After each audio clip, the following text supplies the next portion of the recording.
morning and welcome back to the lecture series on partition of India in print media and cinema. We are discussing Refugee, Desh and Nation. In our last class, we have discussed in detail on the Marichapi incident, which remained under discussed till a long time after it happened, and I also talked about the curious tendency or inclination that we see in current scholarship, which is which is showing its interest, which is discussing this chapter in details. Since the recent past, I mean, many questions, many new observations that have emerged through new observations, new perspectives that have emerged through interviews, through testimonials, confessions, and as well as highlighting of official reports, official recordings, actually open up a new vista of knowledge, open up new meanings about Dalit experience, new meanings about Dalit refugees experience, about the caste class politics in West Bengal. Today we are going to look at the Punjab partition and refugee resettlement in the western side. So, the 1947 forced migration across the Punjab borders actually challenged the question of roots, the fact that a person could ever have a permanent root or a permanent sense of belonging, anything, any category being fixed, unchanging and stable is questioned, is unsettled through the process of partition. And we see this a lot in fictions also. It once again it reminds us of the character of Amma in Jade, Ismat Chughai's short story, where she says that Vatan has become like in one part Amma says that the Vatan has become like the shoes in my feet, which we are required to wear and take off on command from above, or whenever we desire, we can actually we can embrace and then disown a Vatan. Is it like that? Is this the kind of existence that we anticipated? Is this why we fought for independence? So, Vatan, the question of Vatan, the question of one's own home, did not remain a fixed category, something that would not change, and it had actually shaken the fundamental beliefs. I mean, or it had shaken the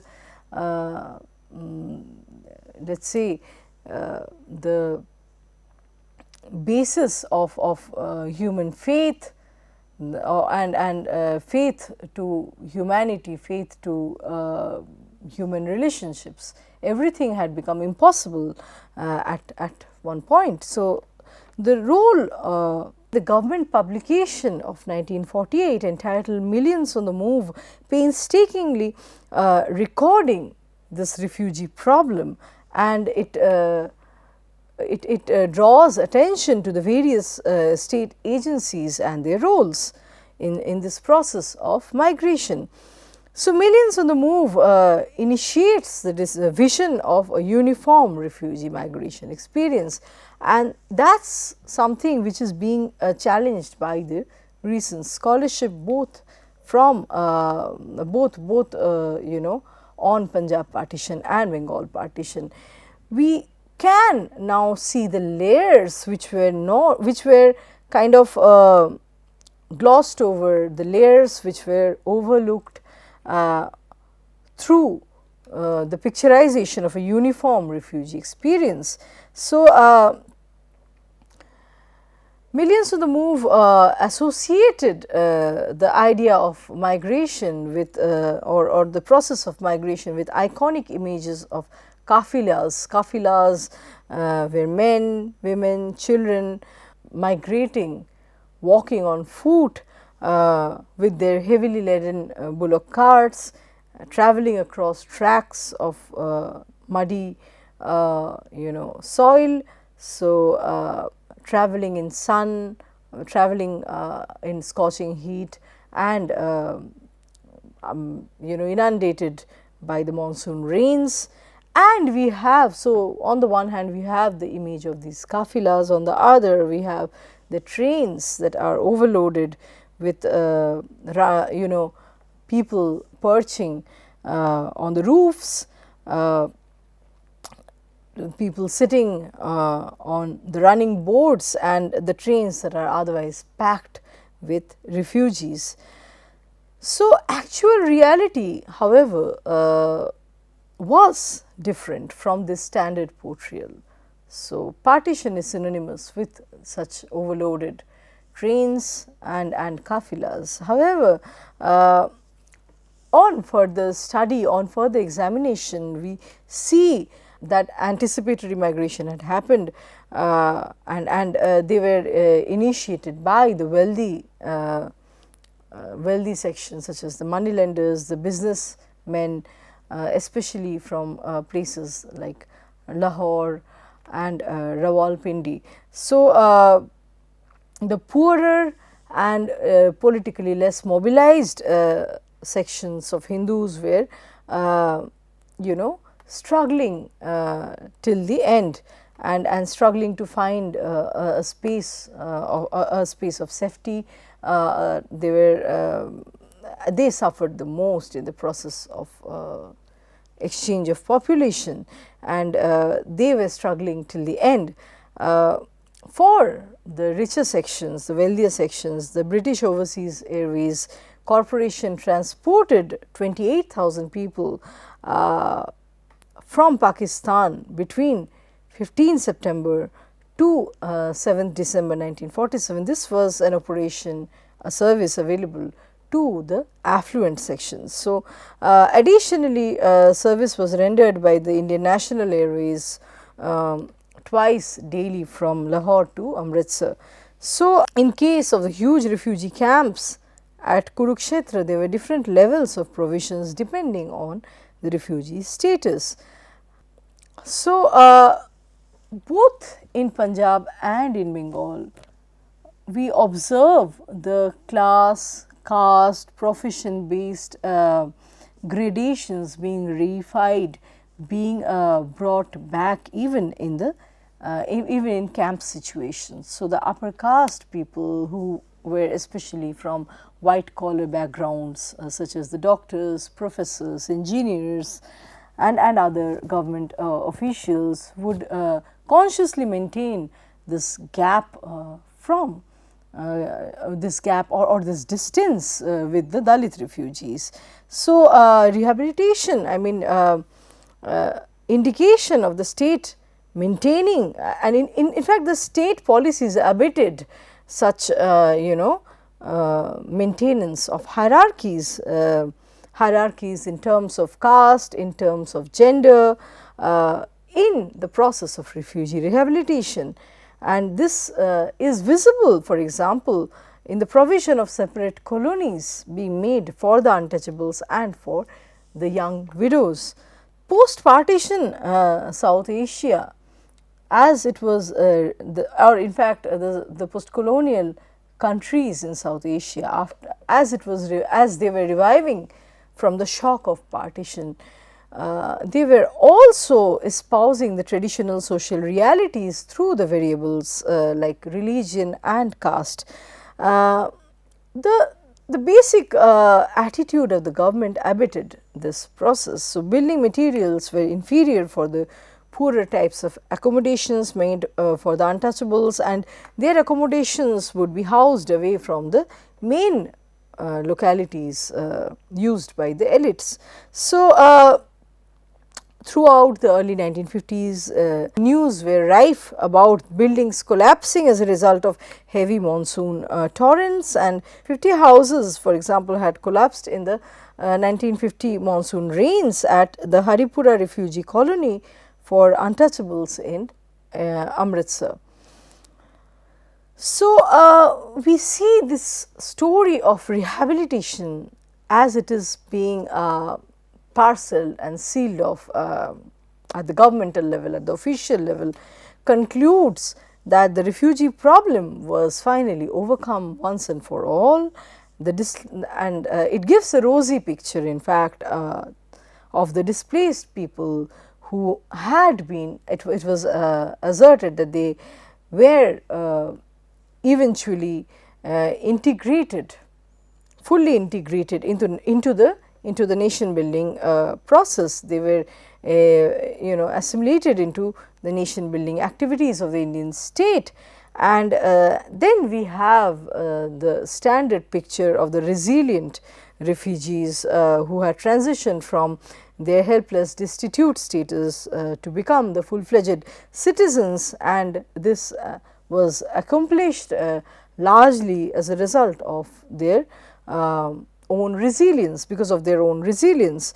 There is, I mean, we see that in the official account, despite not wanting to engage with or focus on the failures of the rehabilitation process, as well as the inadequacies, the setbacks of these processes, these policies, the official accounts do point out how the refugee problem is interspersed with the question of nation building, and how the political atmosphere has since developed throughout the subcontinent in all the post-colonial nations.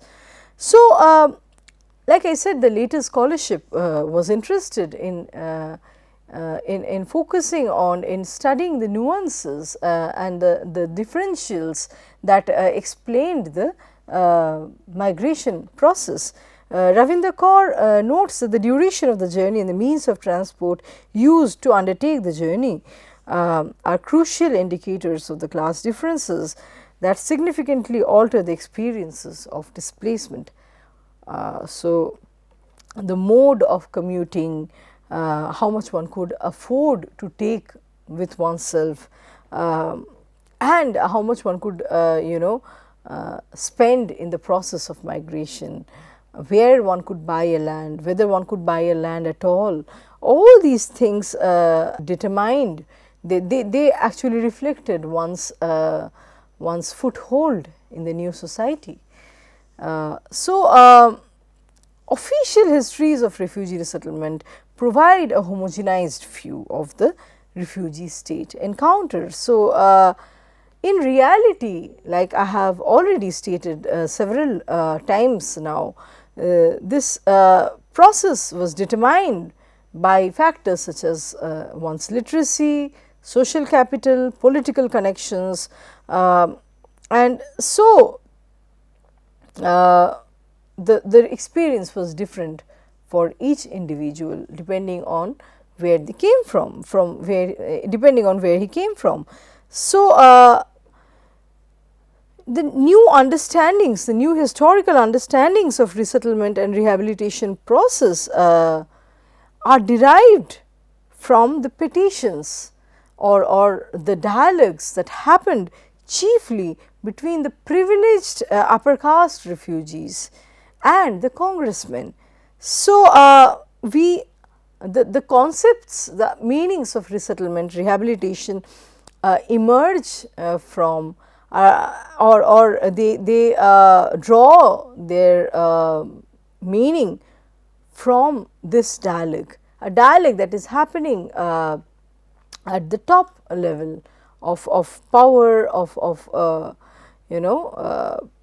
at the top level of power and influence. So, through the dialogue happening between the privileged upper caste refugees and the influential political people, dialogue happening between refugee representatives that were obviously elite people and the government officials.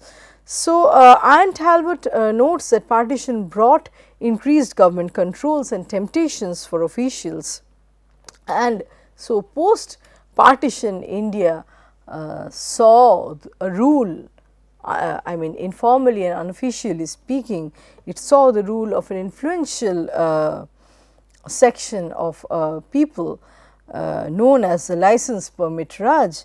So, who could create license and for whom?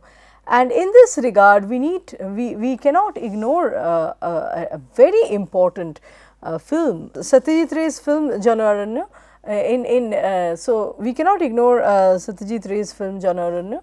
In English, it's called The Middleman. And so the emergence of this middleman against a backdrop where there is a scarcity of job. So, an employable population and educated youth is seeking a job in a country that is in a complete tumult, in a completely chaotic situation. There is a section of furious youth that are qualified, educated, and yet not finding jobs. And that is when a new job is kind of invented, the job of the middleman. And there is a scene that is invested with a lot of irony, where a man is actually looking to sell a circus elephant. So, how one could the power of persuading to sell something, even if it had to be an elephant. And given the situation, given the poverty where people could not cover their own backs, their own basic needs, who would buy an elephant? I mean it is a scene invested with a lot of irony and dark humor, if we could call it so. So, it became, like Ian Talbot calls, a license permit Raj. A large number of refugees were involved in and promoting corruption, nepotism with respect to allotment of vast amounts of abandoned property that were lying after the Muslim populace had emigrated, and people would forcefully sketchily, I mean people would forcefully and illegally occupy shops, houses and factories. So, refugees, there were many cases of refugees exploiting the system through exaggerating their losses in order to receive excessive compensation. Yet the worst abuses involved the locals actually posing as refugees. They were passing themselves off as refugees, and in a bid to get some benefits from the government, and officials that were involved in accepting bribes, politicians that tried to lay their hands on property. There is this chaotic scene very effectively portrayed by Bhisham Sahani in Tamas, where the refugees have come from West Pakistan to India, to Amritsar, and people, there is this accountant who is trying to chart out or document the losses. He is trying to document the losses of people, and he is doing it very mechanically. He is not interested in personal narratives. He has no time. He only records and recognizes numbers, number of family members that died, the amount of the figure of money. So, the total sum of money that was lost, or the value of the property that was lost, left back in West Pakistan. And there is a point where a leader comes and says how this accountant is actually jotting down the information. He says that I have columns on my register book in terms of community, so Hindu, Muslim, Sikh and so forth. And to this this honest man, an honest the honest politician, or the honest leader, he is not a politician, he is an activist. He suggests that there should be just two columns on the register, one recording how much the wealthy sections have lost, and the other that records the loss of the poorer sections, and that would in fact expose, as he urges, it would expose how much more disadvantaged the poorer people were as compared to the rich. So the divisions along or recording along communal lines was a farce. What mattered in the immediate post partition phase was one's economic clout, one's political and economic clout. So Ravinder Kaur studies the issue of untouchable perceptions in her work on Punjabi resettlement in Delhi, and how the state treated the untouchables and made them to form a separate refugee category. So they were provided with mud huts in a pre-existing Harijan colony called Rehgarpura near Karol Bagh. So untouchables were given jobs. The society was resuscitating, the society was bringing back all the caste class grids as soon as the initial storm had passed, and it was so the status quo came back. The untouchables wouldn't be given more lucrative jobs than that of sweepers, cleaners with the municipality, or they were encouraged to set up shops as shoemakers. So these were the traditional occupations they had, and nothing changed for better in the case of the untouchables by and large. So maintenance of the traditional caste hierarchy was accompanied by poorer provision of facilities for these sections. So common people that are sympathetic and try to understand the plight of the refugee in the generic sense hardly pay attention to these fragmentations, these layers of meanings inscribed in the process of in the refugee experience. So they cannot they have not been able to discover or identify the social differences within the migrant population. Upper class refugees could, in general, generally speaking, they could meet their everyday needs of food and shelter on their own, and even could maintain their normal lifestyle in exile. So the regret that we hear about losses and the speculations about the disturbances and something that come from the elite sections, as Ravinder Kaur argues, may not be based on direct knowledge. So the elite sections were more spectators than actors in the partition drama, although they had of course they had mobilized the situation to begin with. They were the enactors and then the spectators, not so much in the receiving end. So the needs and strategies of the elite refugees were different from that of the ordinary refugees, and yet the emotive frame of refugee prefaced this common demand, the demand of houses, demand for houses, promotions and loans. So the idea of self-rehabilitation carried two complementary processes. One was being made independent of the state upon the state's insistence, and the other was becoming self-reliant through one's active efforts.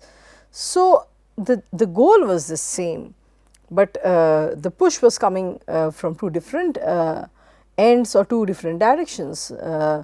In one case, the government would urge people to become self-reliant, and then in another, the urge was coming from within, and this was related to the question of self-respect and upper caste pride, where a section of these people, both from Punjab and Bengal, would loathe the idea of taking money from the government.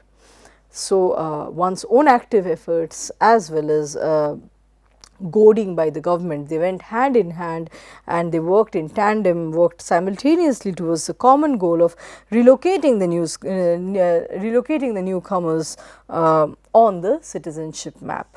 Ravinder Kaur talks about this particular case. She studies the case of Keval Ram, a refugee who did not have any kind of resource to self-rehabilitate himself, and Kaur notes that while the officials at the resettlement office found his pleas as a waste of time and categorized him as a failure, it was hardly a matter of debate that the state had failed him, not only by not focusing on his needs, but also by thwarting his attempts to begin small-scale independent ventures.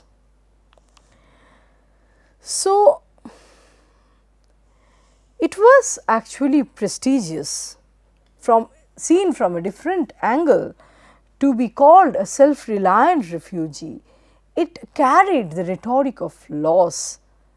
So, for the elite people, there was this pride inscribed and hidden in this rhetoric of being or becoming a self-reliant refugee. On the one hand, this narrative implicitly celebrated the positions that they had back in their homeland. It wanted one's traction, the traction that one enjoyed back in pre-partition India, the status that one enjoyed, the traction that one enjoyed back in back during the pre-partition times, and then one's capability, one's merit was also being greatly celebrated. How through the story of how one rebounded, how resilient the upper caste people were, and to have achieved and recovered everything that they lost back in their homeland. So, the status that had been raised was once again being recuperated, was once again being revived. Such narratives of success helped integrate the newcomers in the upper echelons of the host society.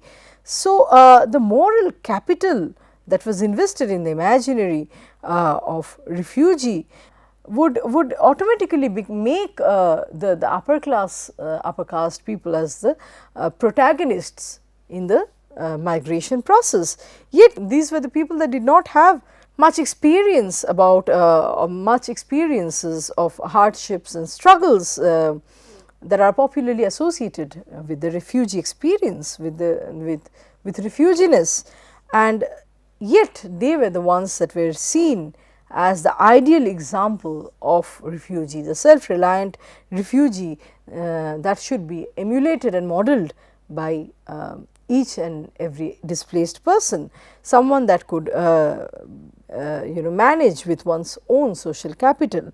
So, one's position as a post-colonial citizen was shaped by the relationship one had with the state. So, the greater one had the ability to be, the more one was able to be self-reliant, the better one's chances of gaining a firm foothold in the new citizenry.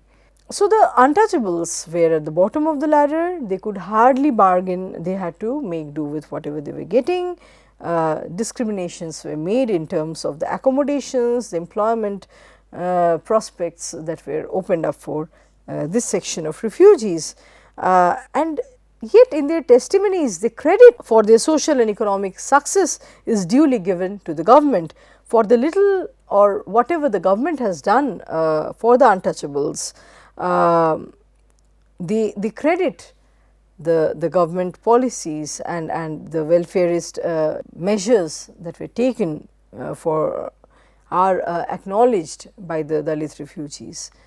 So, the refugee problem actually reshuffled for once for a very short period after partition. It was threatening, it was tending to threaten social order, where especially the upper class people felt insecure on both sides of the border. They felt insecure that they might be conflated with the Dalits, and so the refugee problem might end up in the dislocation of caste, class and gender hierarchies. And so this is something that post-independence Indian state actually considers with a great deal of precision, and wants to in a way